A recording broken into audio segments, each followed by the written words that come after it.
What pressures are involved in injection molding? Injection molding is a manufacturing process used to produce parts by injecting molten material into a mold.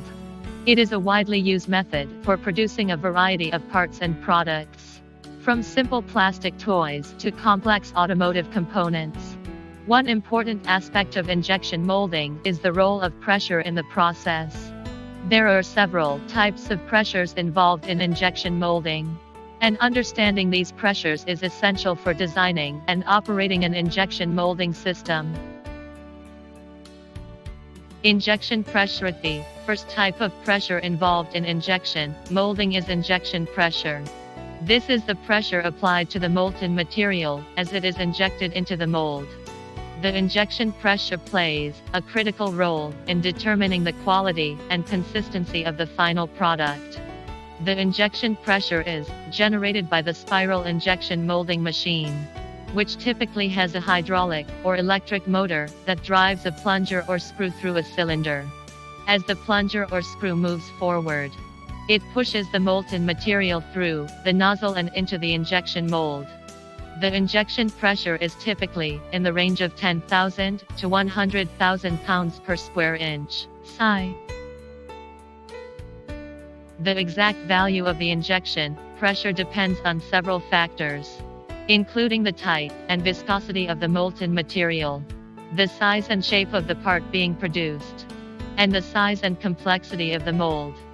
The injection pressure is typically measured in bars or megapascals. Clamping pressure. The second type of pressure involved in injection molding is the clamping pressure. This is the pressure applied to the plastic injection mold to keep it close during the injection process. The clamping pressure is typically provided by the injection molding machine's clamping system, which consists of a toggle or hydraulic mechanism. The clamping pressure is necessary to keep the mold closed and prevent the molten material from leaking out during the injection process. It is also used to maintain the shape of the injection mold and ensure that the final product has the desired shape and dimensions. The clamping pressure is typically measured in tons or kilonewtons, kN. Back pressure. The third type of initial injection pressure involved in injection molding is back pressure. This is the pressure applied to the molten material as it passes through the injection nozzle and into the plastic injection molded. The back pressure helps to control the flow of the molten material and can affect the final product's properties, such as its surface finish and dimensional accuracy. The back pressure is typically controlled by adjusting the injection molding machine's screw or plunger and is measured in bars or megapascals. It is important to set the back injection molding pressure correctly, as too high of back pressure can cause the molten material to become too viscous and result in poor quality parts, while too low of back pressure can result in the unstable and holding pressure. The fourth type of pressure involved in injection molding is holding high injection pressure.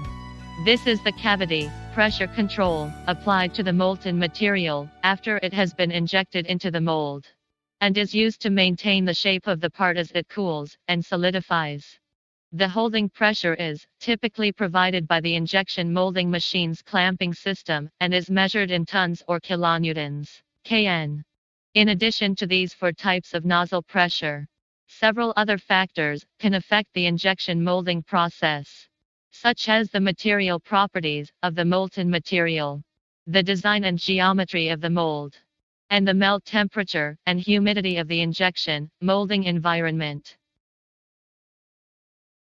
Conclusion. Overall, understanding the various pressures involved in plastic injection molding is essential for producing high-quality parts and products with consistent properties.